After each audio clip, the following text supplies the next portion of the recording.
Hey, welcome back to the Ready State. We're gonna do a three-part series about challenging position. So let's start with the idea that, and this may be a different way than you've ever thought about training before, we come into the gym to challenge positions and coordination in and out of those positions.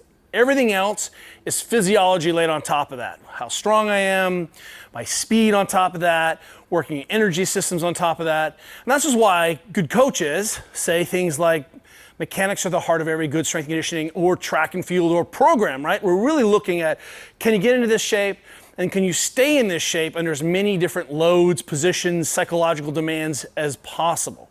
So a little bit different way maybe of thinking about what it is you're doing. So in that, I want to give you a couple simple ways to challenge position in your own training or to think about this when you're working with athletes. And one of the easiest ways that we know that most of us are already challenged position with is load, for example, right? And that's not the one we're going to talk about. But I want to give you an idea that you know what we're talking about. Oh, you're squatting look good, 5 by 5, sets of 10, 8 sets of 3, whatever it is. Let's make it heavier. And then what we start to see is you either slow down or you lose your position or you can't handle the rep, right? You fail in an isometric position. Great. That was our hypothesis that you could challenge this position at this load. But one of the easiest ways and most crucial ways to challenge position, especially as we're trying to rebuild a dysfunctional program or movement pattern that's sort of been conjoined with pain, is to make sure that the test can be maintained with speed. So one of the easiest ways to challenge position is with speed. And it's one of the reasons that we actually use speed last in our rehab protocols, because the forces on the tissues are at speed are the highest, but also we see that it elicits some of the biggest errors when we're going fast. We start to make mistakes. Everyone does really well when we're all fresh and we're doing tempo bodyweight squats, right? Suddenly I'm like, hey, put a little force into the ground and let me see what happens. So an easy way to think about this is if we took the strict press and we came out, we'll draw a line here because I'm still pressing, but think of this as like a bottoms up kettlebell press, right? And when we do that bottom up press, we're constraining the system, we're holding the kettlebell and we're pushing it overhead and we're having to create rotation. And what we see there is, okay, I'm slowing down. I've added tempo into this movement, right? Which is shorthand for slowing down when we're trying to elicit a certain response. Don't get me wrong, eccentric loadings aside, I understand all that, but when we're looking at rebuilding programming, one of the first things we do is rip out the speed. Second thing that we do is then we start to add in some load and some volume.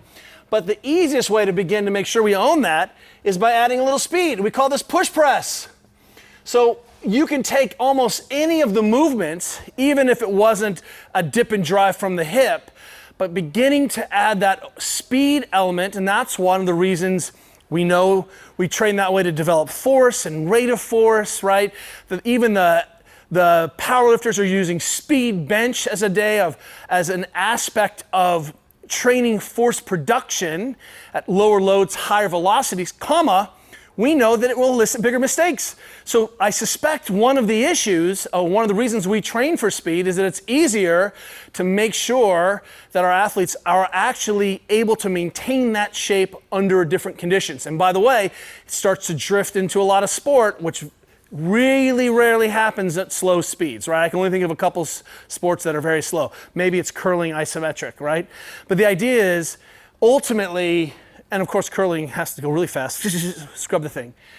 Adding speed to your motion is a way of making sure, especially that beginners can understand it, that they understand the lesson and can express the lesson, because what we know is that there's a higher range of motion demand, which means that I have to have access to my full range of motion in my start position, finish position, otherwise I might bounce off because I can't kind of grind through, lean into the wall and do the squat, right? My stiffness. I have to be able to constitute that position, and it has higher skill demands.